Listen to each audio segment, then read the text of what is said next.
But underneath there is a seething cauldron of discord generated by man's own ignorant thinking. There is hate, intrigue, and discord among nations. Men are beginning to visualize great military establishments, the like of which were never before known on earth. While we are doing everything in our power to bring about the good, our combined efforts will not be sufficient to sway those who are determined to rule in their own might. If they are able to perfect and launch their diabolical plans, and this we fully expect they will do, for people and nations are sleeping just when they should be awake and thinking. Within a few years you will see enacted pictures like these. Then 10 or 12 war scenes came trooping by. They were scenes that we never dreamed could actually take place, and we gave them but little thought. Email continued, "We are hoping, almost against hope, that these can be averted. Time will tell, and these conditions are what we are hoping will prevail." Then scenes of beauty and peace beyond all description came trooping past, and Email said, "These are scenes which all of you will see enacted, but we wish you would, in so far as possible, put the second series of pictures out of your mind, as that will help us more than you think."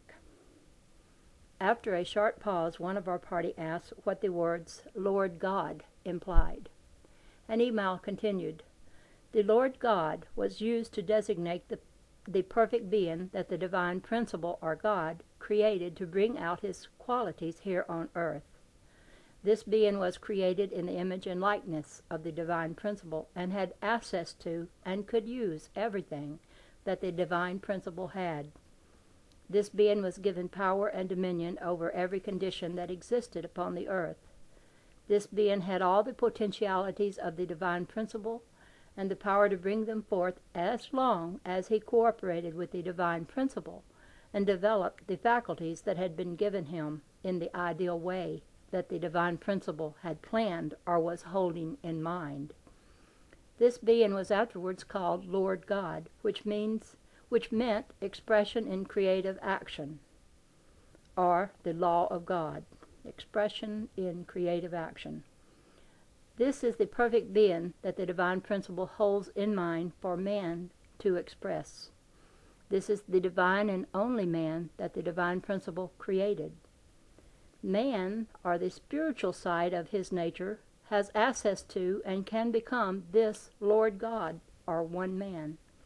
This divine man afterwards became known as the Christ. He had dominion over heaven and earth and all things therein. Then the Lord God, using his power to create, did create other beings like unto himself. These beings were afterwards called sons of the Lord God, and their Creator was called Father, and divine principle was called God. Here he paused for a moment and held out his hand, and almost immediately there was in it a large piece of plastic substance that resembled clay. This he placed on the table and began molding it into a form which afterward took on the image of a beautiful human figure about 6 inches in height. So deftly did he work that the image was finished in a very short time. After it was finished, he held it in both hands for a moment. Then he held it up and breathed upon it, and it became animated. He held it in his hands for a moment longer, then placed it on the table, where it moved about.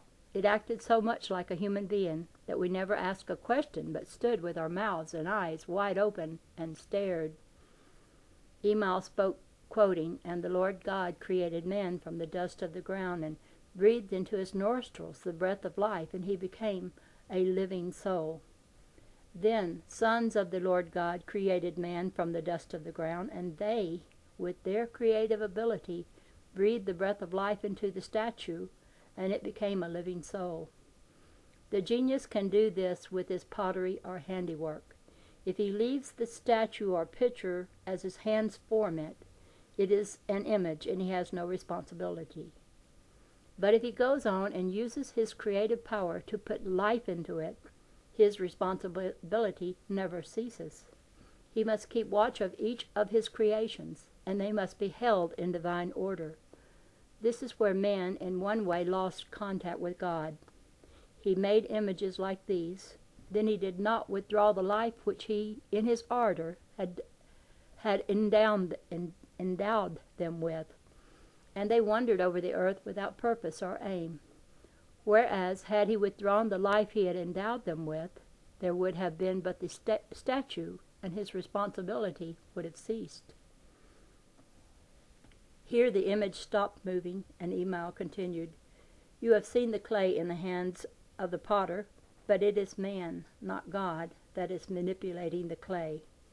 Had he created it from God's pure substance as he was created, it, like him, would have been a pure and true son. This will be much clearer to you after you have translated the first series of tablets. As it is late, I think you would like to retire." As soon as the last guest had departed, we prepared to retire, feeling that the last few days had been filled to overflowing.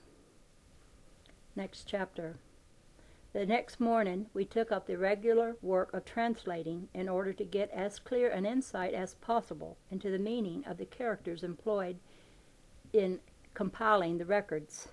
In fact, we were learning the alphabet of this ancient writing. In this we became very deeply engrossed, with our hostess as teacher.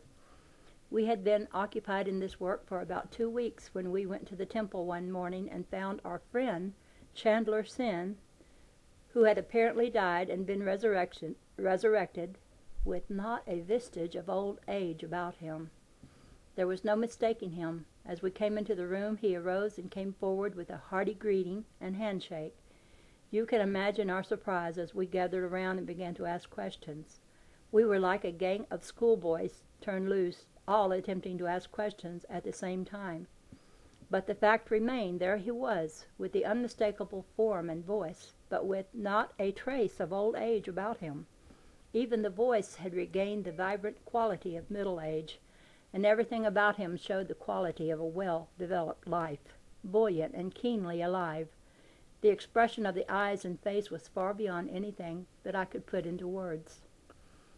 In the first few moments, we could do nothing but picture to ourselves the contrast.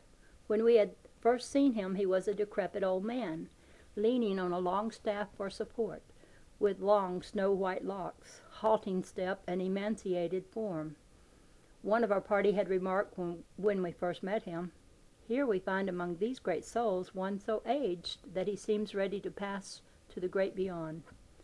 Of course, the transformation which we had witnessed just a few days previous had left its impression, but his sudden disappearance had rather taken him and the incident out of our minds, as we did not think we would ever see him again. It was more than a rejuvenation. I can compare it only to the transfiguration of the one we love and respect so dearly. That soul was surely reborn, judging from the contrast between his appearance the first time we met him and the way he looked this morning.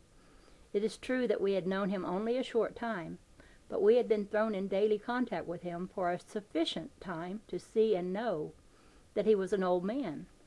He was with us for nearly 2 years after this, acting as our guide and interpreter across the great Gobi. Years after, when 2 or 3 of the party would meet and our experiences were recalled, the experience of that morning would be the first subject brought up. In recounting these events, I am not going to attempt to follow our whole conversation and record it word for word, for we consumed the greater part of 2 days in just talking, and I believe a detailed account would be tedious reading. Therefore, in this instant, I shall bring out only the main points. After the first excitement had abated somewhat, we were seated and he began. As the body represents the lowest degree of thought activities, so the spirit represents the highest thoughts of divine mind. As the body is the outer expression of the thought, so the spirit is that in which the form takes its initial impulse direct from the divine mind. It is the immortal and real self in which reside all the potentialities of divine mind.